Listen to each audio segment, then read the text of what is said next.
Donc on va s'intéresser à un exercice pour mesurer le courant qui circule dans un fil par une méthode alternative d'un ampèremètre et d'une pince paramétrique. Donc le fil est, on va supposer pour l'instant qu'on a une ligne électrique, donc disons un fil qui est supposé pour l'instant infini selon Z, on reprécisera les hypothèses un peu par la suite, qui est parcouru par un courant sinusoïdal.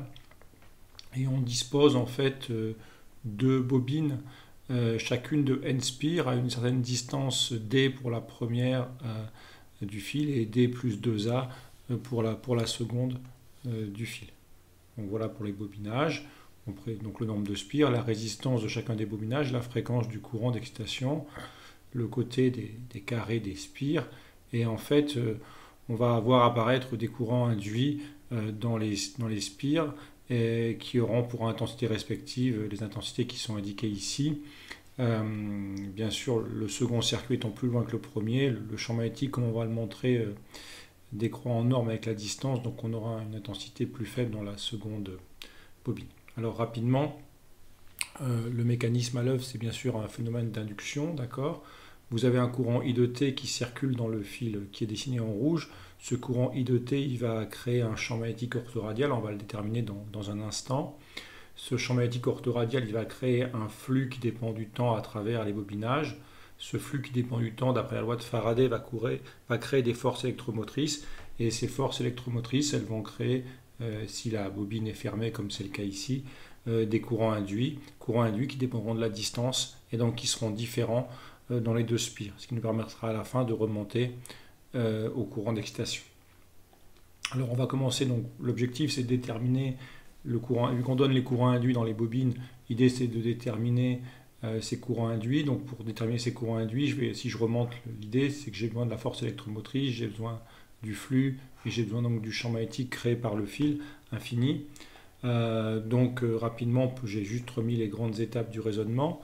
Il faut toujours commencer par une étude des symétries et des invariances. Donc j'ai représenté ici, donc le plan de la figure est un plan de symétrie des courants. Donc le champ magnétique, lui, est forcément orthogonal, donc il est forcément orthoradial. Et ensuite, on s'intéresse uniquement à la composante du champ magnétique. Et on constate que la distribution de courant est invariante par translation selon Z et par rotation, donc le θ. Donc on peut faire tomber la dépendance dans la composante des variables θ et Z. Et donc on retrouve classiquement pour un fil infini un champ magnétique qui est orthoradial et dont la composante ne dépend que de R. Donc le champ magnétique étant orthoradial, on choisit un contour sur lequel sa circulation est simple. Donc on va prendre comme contour d'ampère, j'ai fait une vue de dessus ici avec le courant au centre et un cercle C, donc orienté conforme au courant pour éviter les problèmes de signes.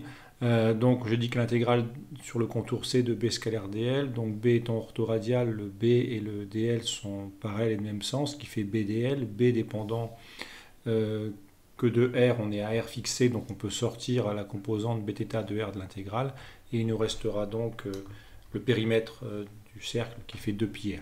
Et ceci c'est μ0 les courants à la C, il y a un courant à la C qui est I, et vu l'orientation que j'ai pris pour C, le courant qui traverse est bien orienté conforme. Donc au final, j'ai bien pour l'expression classique du champ magnétique, B égale μ0I sur 2πr Uθ. C'est un calcul classique qui est fait dans le cours, mais il faut savoir l'expliquer avec l'ensemble des étapes qui sont là. Petite précision, j'y reviendrai, mais je me suis placé en RQS pour pouvoir négliger le courant de déplacement, j'y reviendrai un peu plus tard. Donc maintenant, je passe à l'expression des flux.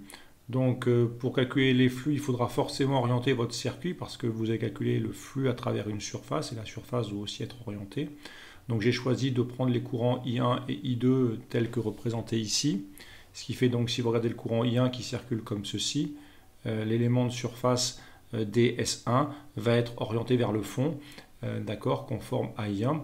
Ce qui sera plus simple pour la suite parce que j'aurai B et ds1 qui seront de même sens. Ça n'a en fait aucune influence pour calculer l'intensité efficace, mais pour calculer le flux, il faut quand même bien vous définir par habitude des orientations pour la surface. Donc pensez bien à le faire à chaque fois, même si là, ce n'est pas forcément critique pour la suite, je veux dire. Donc j'ai le flux de B à travers le premier contour, donc ce que j'appelle sigma 1, c'est en fait la totalité de la surface qui est là, d'accord. Donc ça sera sigma 1, orienté comme indiqué.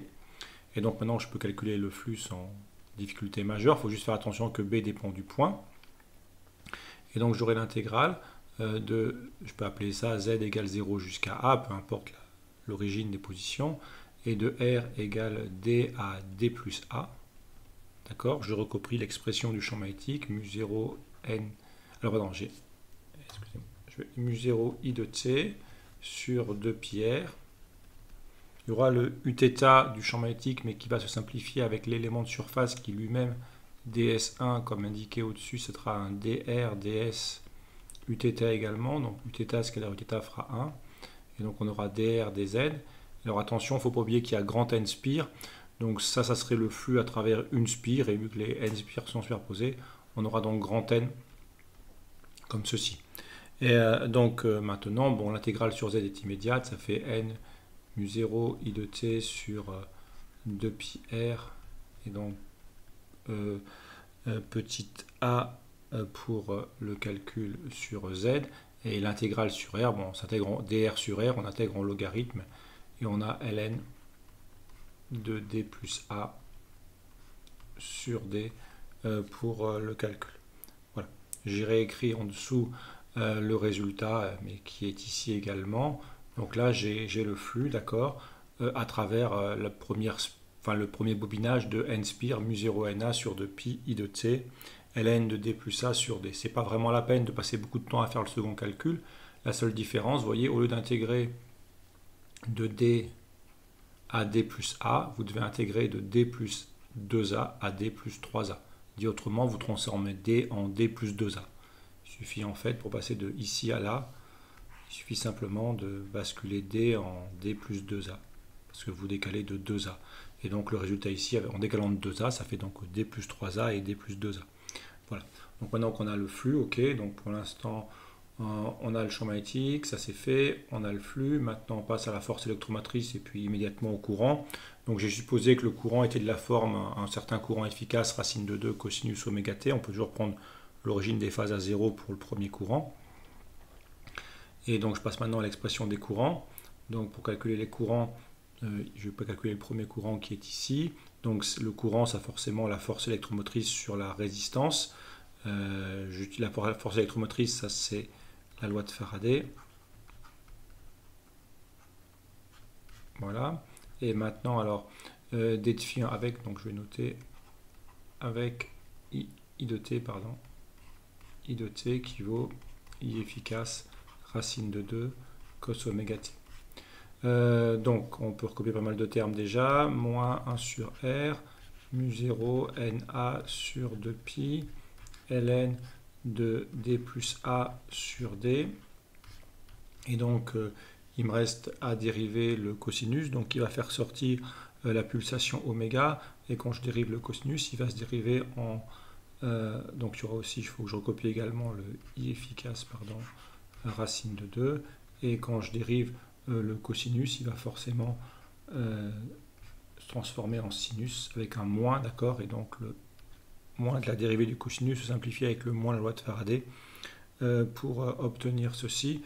Maintenant, et donc ce que je vais faire, ça, je vais l'écrire un I1 de t, je peux dire que c'est un certain I1 efficace, racine de 2, après je peux écrire ça à sinus oméga t, ou si on préfère, vous pouvez toujours l'écrire cos oméga t moins pi sur 2, ça n'a pas une phase quelconque, voilà, c'est assez facile à trouver, mais l'idée c'est que tout le terme qui est en facteur du sinus, c'est la grandeur efficace à racine de 2 près.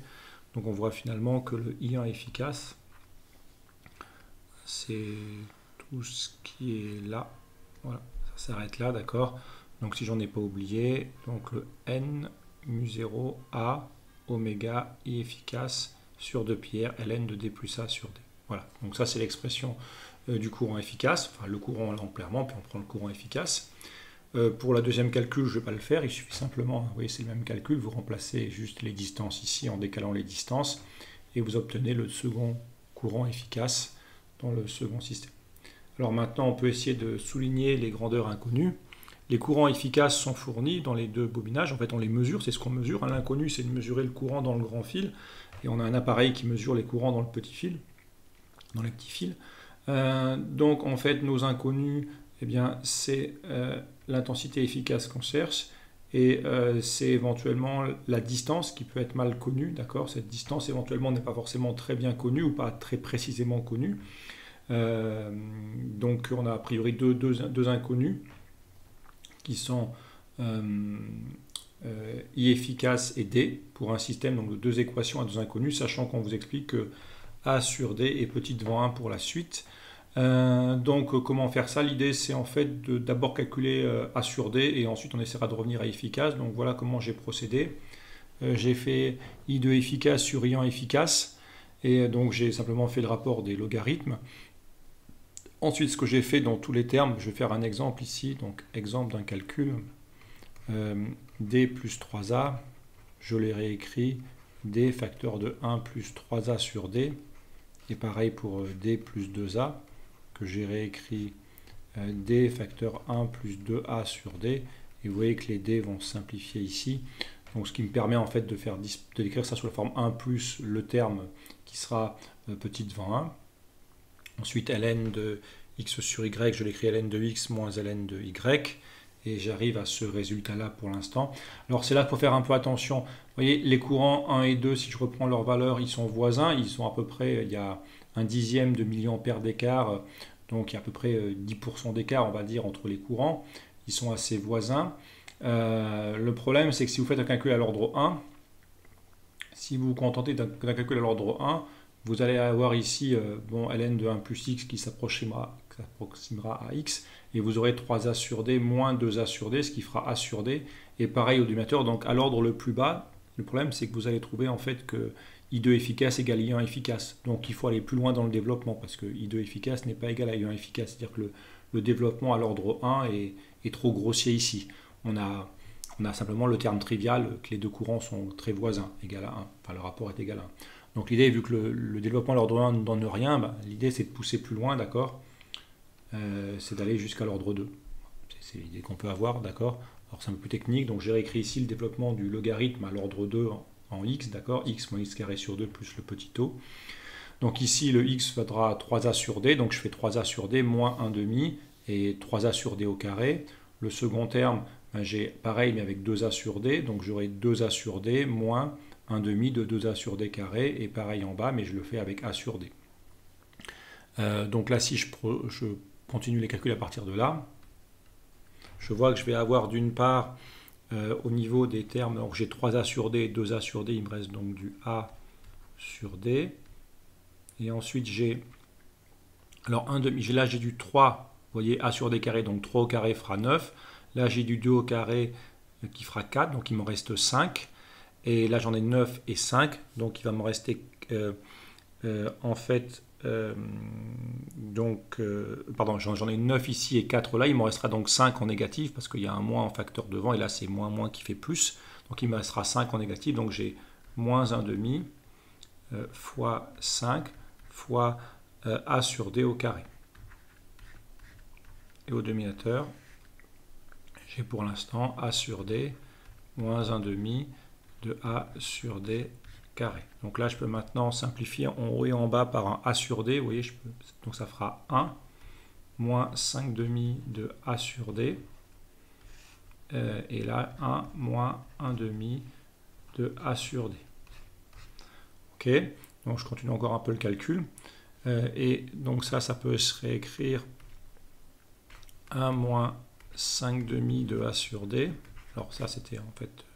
C'était un calcul qui était mené, à partir de là j'ai mené des calculs disons à l'ordre 2, d'accord, et 1 moins 5 demi de a sur d sur 1 moins 1 demi de a sur d à la puissance moins 1. L'idée ici c'est qu'en fait on va pouvoir se limiter, l'idée que pour l'instant il suffit de sortir le premier ordre non trivial, et le premier ordre non trivial, donc on va chercher le premier ordre non trivial, et là pour le coup quand on continue le calcul, le terme d'ordre 1 va apparaître et sera non trivial, donc on peut pousser jusqu'à l'ordre 2, mais à la fin, vu que a sur d sera petit devant 1 comme on va le voir, c'est plus la peine maintenant de garder les termes d'ordre 2. On a eu besoin de le faire au départ, parce qu'au départ dans le premier calcul, la simplification faisait que les termes d'ordre 1 disparaissaient, donc il fallait pousser plus loin, mais finalement maintenant qu'on est là, on va voir réapparaître des termes du premier ordre, et donc ceci ça peut faire 1 moins 5 demi de A sur D. Et donc, disons que si on garde les termes d'ordre supérieur en l'ordre 2 ici, ça fera des termes d'ordre 2 dont on n'a pas besoin pour la suite. Ça fera 1 plus à l'ordre le plus bas, A sur 2D. Et maintenant, donc là, il y aura 1 qui va apparaître. Vous aurez plus A sur 2D, moins 5 demi de A sur D. Et après, ça sera des petits taux de... En fait, des termes petits taux de A, d'accord, on n'aura pas besoin pour la suite.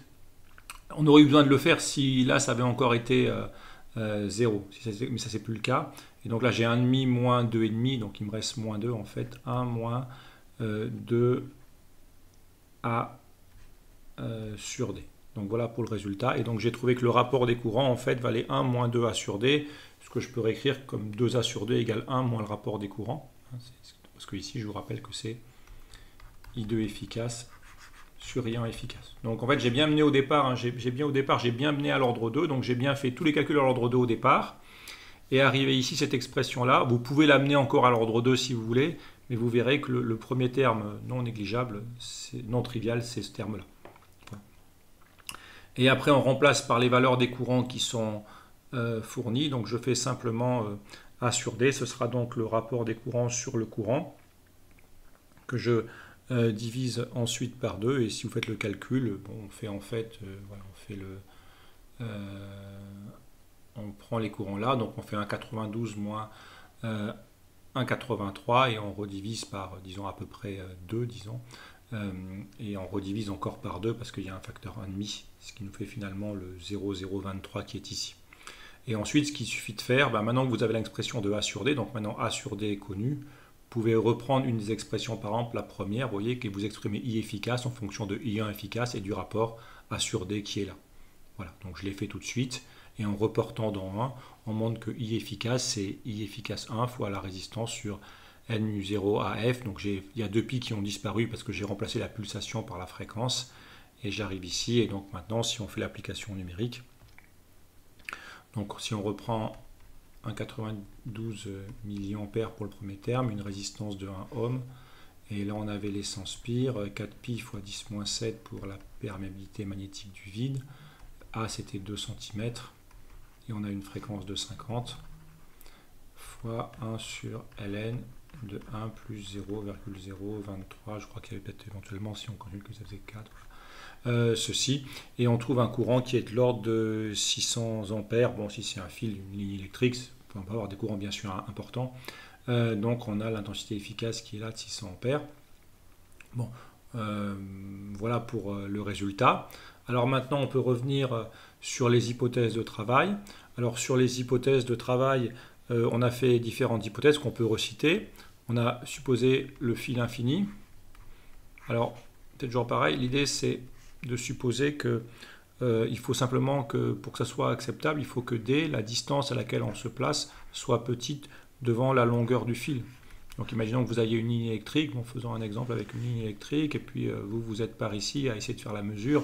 La ligne électrique peut être sur des mètres, des dizaines de mètres, des kilomètres même, et vous êtes à quelques mètres. Admettons que vous êtes à, je sais pas, 5 mètres sous la ligne électrique, ou 10 mètres sous la ligne électrique. Et la ligne électrique ici, elle peut faire, disons, même qu'elle ne fasse que 100 mètres, vous voyez, il n'y a pas vraiment de contrainte très forte, donc il suffit simplement de se placer à une distance D qui est petite devant la longueur du fil, et ça ne pose pas de problème vraiment. Ensuite, une deuxième hypothèse qu'on a faite, c'est que dans l'équation de Maxwell-Ampère, pour appliquer le théorème d'Ampère, je vous rappelle que la forme la plus générale de l'équation de Maxwell-Ampère, c'est en fait rotationnel de B égale mu 0J plus epsilon 0 d rond E sur d rond T. Voilà, et on a négligé ce terme-là, d'accord? On s'est placé dit autrement en RQS. Bon, vu que la fréquence est 50 Hz, on sait que c'est tout à fait acceptable, d'accord, que ça ne pose pas de problème. Donc le terme électrique créé par le champ magnétique variable éventuellement, bon, est tout à fait négligeable, d'accord. Donc l'hypothèse de la RQS est tout à fait cohérente avec une fréquence de 50 Hz. La dernière hypothèse qu'on a faite, en fait, dans ce calcul, c'est qu'on a négligé, en fait, les champs créés par les bobines. Ces champs créés par les bobines peuvent en particulier agir de l'une sur l'autre. Donc on a pas pris en compte les champs propres qui étaient créés par les bobines pour le flux magnétique. Voilà, ça c'est la dernière hypothèse qu'on a faite, c'est créer les champs créés par les bobines sur elles-mêmes et puis sur l'autre spire. Voilà pour les principales hypothèses de travail. Alors une façon qu'on aurait peut-être pu faire, c'est simplement, au lieu de prendre des bobines fermées, on aurait peut-être pu faire le calcul simplement en s'intéressant aux forces électromotrices. Donc en fait, on aurait simplement pu mesurer les tensions aux bornes des dispositifs en termes de force électromotrice, et comme ça n'aurait pas généré ça n'aurait en fait pas généré de courant, et donc on n'aurait pas eu des champs magnétiques induits ensuite dans les systèmes. Donc c'est une façon de s'en sortir en fait pour cette dernière hypothèse. Alors l'intérêt du dispositif, par rapport à un ampèremètre, c'est assez évident. Bon, si on refait rapidement une ligne assez grossière, d'accord, vous avez votre ligne électrique. Donc bon, si vous voulez mettre un ampèremètre, on comprend bien le problème, quoi. Si vous choisissez de mettre un ampèremètre dans le dispositif, donc là c'est votre ligne électrique, pardon, je vais refaire ça rapidement, parcouru par un certain courant I de T qui peut, comme on le voit, avoir une intensité très importante à notre échelle. Et donc forcément que si vous voulez mesurer avec un ampèremètre, il faudrait arrêter le courant, ouvrir la ligne, placer un ampèremètre dans la ligne, donc on comprend la difficulté. Donc bien sûr ça c'est pas une hypothèse souhaitable, on ne veut pas ouvrir la ligne pour mettre l'ampèremètre. Alors bien sûr il y a une deuxième hypothèse qui est souvent utilisée, c'est le principe de la pince ampèrmétrique. Donc on peut aussi se dire tiens je vais utiliser une pince ampèrmétrique, ça sera peut-être une idée intéressante. Oui. Elle est souvent utilisée cette idée, donc c'est bien sûr une bonne idée parce qu'elle est souvent utilisée. Maintenant, si on utilise cette hypothèse de la pince ampèrmétrique, il faudra quand même que votre pince elle fasse le tour. Donc en fait vous allez avoir une pince qui va venir entourer le dispositif comme ceci pour faire la mesure. Je ne reviens pas sur le principe de la pince ampèrmétrique, mais vous allez devoir entourer votre comme ça, et il est possible que peut-être votre ligne soit peu accessible. Donc ça c'est le principe de la pince ampèrmétrique. On va dire que c'est une bonne méthode, la pince ampèrmétrique. Sur le principe c'est bien, d'accord. Le seul problème c'est qu'on peut imaginer que peut-être si la ligne est inaccessible, elle est trop haute en hauteur par exemple, je sais pas, elle est enterrée, inaccessible, il y aura un problème. D'accord ? Alors qu'avec cette méthode-là, vous voyez, avec la dernière méthode qui est proposée ici, finalement, vous vous placez à quelques mètres de la ligne et vous n'avez pas besoin de connaître la distance en fait, parce que vous voyez, j'ai pas eu besoin de la distance en fait, c'est pour ça que j'ai résolu complètement le système. Et donc j'ai pu m'en sortir sans mesurer la distance. Donc même si vous êtes 10 mètres sous la ligne, vous faites la mesure en mettant 10 mètres sous la ligne et ça ne pose pas de problème majeur. Donc je pense que c'est l'intérêt principal de ce dispositif par rapport à la pince ampèrmétrique, c'est qu'on peut s'en servir même si la ligne est peu accessible. Voilà pour l'idée. Au final, dans cet exercice, je pense que la partie qui était vraiment délicate, c'était cette partie-là. Il fallait essayer de voir comment réussir à sortir à la fin les inconnus du système, en remarquant que la première idée, bien sûr, c'est de faire un développement à l'ordre 1, mais le développement à l'ordre 1 n'est pas suffisant et ne permet pas d'aboutir. Et après, il faut quand même faire très attention parce qu'il faut bien mener les développements au bon ordre à chaque moment sans en oublier en route. Donc on a vite fait de faire éventuellement des erreurs, d'accord, sur les niveaux de développement. Là, j'ai tout fait à l'ordre 2 et après, j'ai tout fini à l'ordre 1. Mais il faut bien être cohérent. Là, il n'aurait pas fallu enlever ce terme-là. Si vous êtes à l'ordre 1 ici, il faut bien garder l'ordre 1 en bas aussi. Voilà pour la principale difficulté de l'exercice. Je vous remercie.